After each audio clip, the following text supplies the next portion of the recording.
الله الرحمن الرحيم وأوحى ربك إلى النحل أن اتخذي من الجبال بيوتا ومن الشجر ومما يعرشون ثم كلي من كل الثمرات فاسلكي سبل ربك ذللا يخرج من بطونها شراب مختلف ألوانه فيه شفاء للناس. پہلی رکعت میں ایک مکمل سورت تلاوت کی ہے جس کا نام ہے سورہ نحل. نحل کہتے ہیں شہد کی مکھی کو، یعنی اس شہد کی مکھی پر پوری ایک سورت اتار دی ان دو آیتوں کی وجہ سے جو میں نے آپ کی خدمت میں تلاوت کی.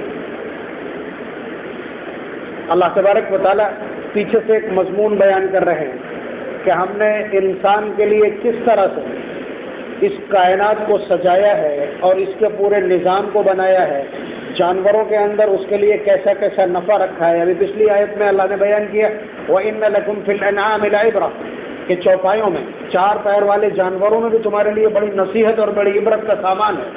نُسْقِيكُم مِّمَّا فِي بُطُونِهِ مِن بَيْنِ فَرْثٍ وَدَمٍ لَبَنًا خَالِصًا سَائِغًا لِّلشَّارِبِينَ کہ اسی پیٹ میں گوبر بھرا ہے اور اسی پیٹ کی نسوں میں خون دوڑ رہا ہے اور ان سب سے بچا کر کے اسی میں سے شفاف، شیریں اور طاقتور دودھ ہم تم تک پہنچاتے ہیں.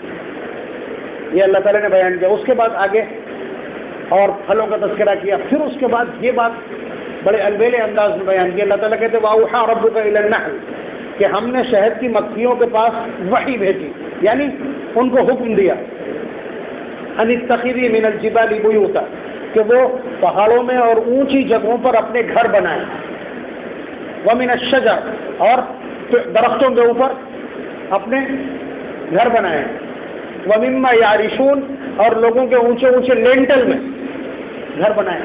ان تین کے علاوہ چوتھی جگہ دیکھا گھر؟ یہ اللہ تعالیٰ کا حکم ہے. یعنی اتنا سا جانور ہے اللہ تبارک و تعالیٰ کی ڈیڈ لائن پہچانتا ہے. ہم عقل و شعور رکھتے ہوئے، سب کچھ رکھتے ہوئے کس طرح سے ڈیڈ لائن کو پار کرتے ہیں، سیما ریکھا کس طرح لاندھتے ہیں.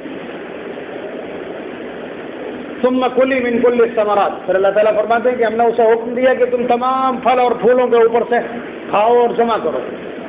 فَاسْلُكِي سُبُلَ رَبِّكِ ذُلُلًا اور اس کے لیے تمہیں جتنا لمبا سفر کرنا پڑے کرو.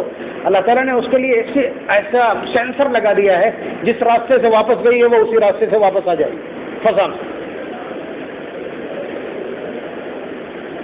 يخرج من بطونها شراب مختلف الوانه فيه شفاء للناس پھر اللہ تعالیٰ فرماتے ہیں کہ اس کے پیٹ سے ایک ایسا مشروب نکلتا ہے، ایک ایسا ڈرنک نکلتا ہے جس میں ہم نے لوگوں کے لیے شفا رکھ دی. یہ اللہ تبارک و تعالیٰ کا نسخہ ہے. یہ اللہ تبارک و تعالیٰ کا نسخہ ہے. اب جا کر کے آپ ڈاکٹروں سے پوچھیے، آج تک جن لوگوں نے ہنی کے اوپر تحقیقات کی ہو، ریسرچ کی ہو، پی ایچ ڈی کی ہو، ان سے پوچھیے کہ اللہ تبارک و تعالیٰ کے اس مشروب میں، اب اس کو چھوڑ دیجیے یہیں پر، ہم اس کا سسٹم دکھاتے ہیں کہ اطاعت اور بندگی کیسی ہوتی ہے، جانوروں نے کس طرح بندگی کی. اللہ تعالیٰ نے یہ دعویٰ کر دیا ہے کہ یہ جانور جو پدارتھ یا جو ڈرنک کلیکٹ کر رہا ہے یہ انسانیت کے لیے شفا کا سامان. نظام کیا ہے ان کا آپ جانتے ہیں، بہت بڑے بڑے یہاں سائنٹسٹ بیٹھے ہیں، بوٹینی کے ماہر ہوں گے لوگ. کیا کہلاتا ہے یہ علم حیوانات کیا کہلاتا ہے مجھے نہیں معلوم انگریزی میں. چھوٹا سا ایک جانور ہے، اتنا شعور اللہ نے اسے عنایت کیا، انسانوں کی خدمت پر لگایا. ان میں ایک رانی مکھی ہوتی جو 20 سے 30 ہزار انڈے دیتی ہے، ٹھیک ہے، پھر اس کے بچے ہوتے ہیں، پھر انہی میں سے کارندے طے ہوتے ہیں.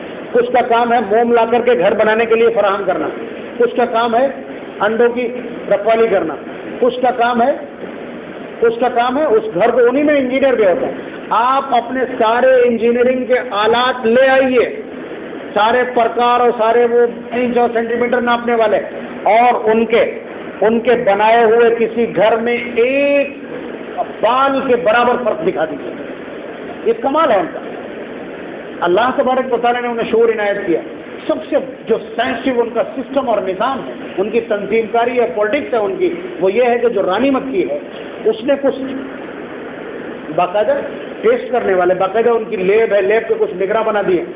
جیسے ہی کوئی مکھی آتی ہے سامان لے کر کے، وہ موم لے کر کے آئی یا رس چوس کر کے لائی تو اس کو پہلے ٹیسٹ کیا جاتا ہے. اگر وہ کسی گندے پھول پر، گندی جگہ پر، گندے درخت پر، زہریلے درخت پر بیٹھی ہے تو ظاہر سی بات ہے ترنت ان کا سسٹم بتا دے گا، ترنت بیپ بچ جائے گی یا جو بھی ان کا نظام ہو۔ تو آپ یہ سمجھیے کہ رانی مکھی کے پاس، اس کا نام عربی میں یعصوب ہے، اس کے پاس خبر پہنچتی ہے اور کچھ نہیں، کوئی سنوائی نہیں، ڈائریکٹ قتل، کوئی سنوائی نہیں، مجرم کے جرائم کی کوئی سنوائی نہیں۔ یہ غلط جو کلیکشن ہے اس کے اوپر کوئی سنوائی نہیں ہے ان کے یہاں۔ آپ دیکھیے چھتے کے نیچے کتنے 2 ٹکڑے کے جانور پڑے ہوں گے۔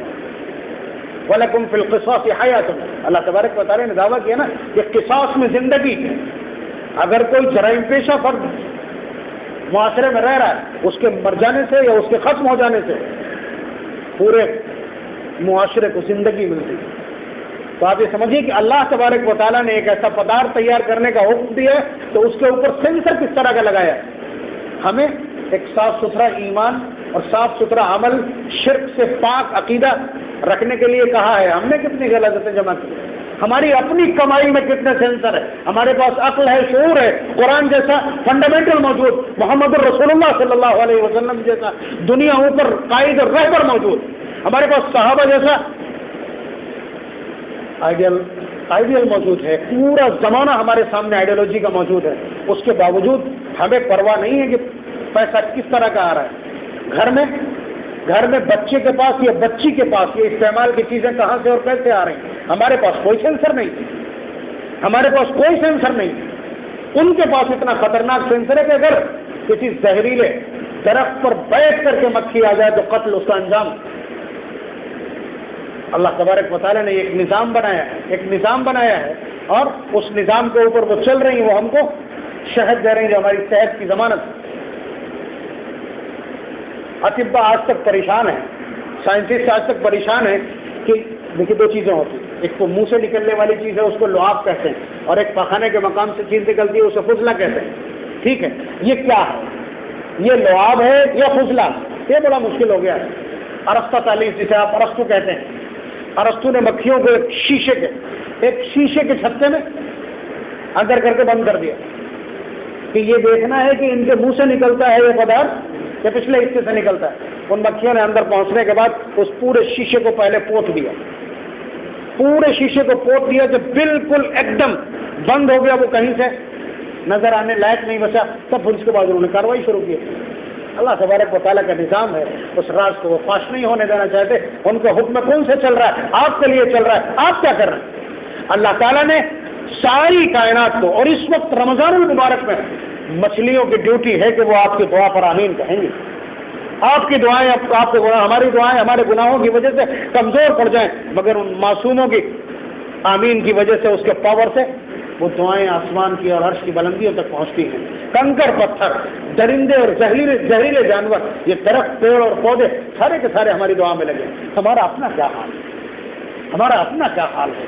یہ ایک چرچا کا وشے ہے اور یہ آتم منتھن کا وشے ہے، چنتا کا وشے ہے، اور اس پر غور کرنے کی ضرورت، اور بہت غور کرنے کی ضرورت ہے کہ اللہ تبارک و تعالیٰ نے پوری کائنات کے اتنے بڑے وجود کو صحت کا اتنا زبردست فارمولہ اور اتنا زبردست نسخہ بنانے کے لیے لگا دیا کام پر، وہ اپنے ایم سے انچ پر نہیں ہٹتا۔ ہم نے پوری زندگی تبدیل کر کے رکھی۔ اللہ تبارک و تعالیٰ نے اپنی اطاعت کے لیے پیدا کیا تھا، معصیت کے راستے پر سر پر دوڑی چلی جا رہی پوری نسل کی نسل، کوئی ایک نہیں جو انہیں روک سکے اور کوئی نہیں جو رکنے کو تیار۔ یہ فکر کی بات ہے، ان جانوروں سے سبق لینے کی ضرورت ہے۔ اللہ تبارک و تعالیٰ ہمیں ہدایت کے لیے بصیرت مرحمت فرمائے۔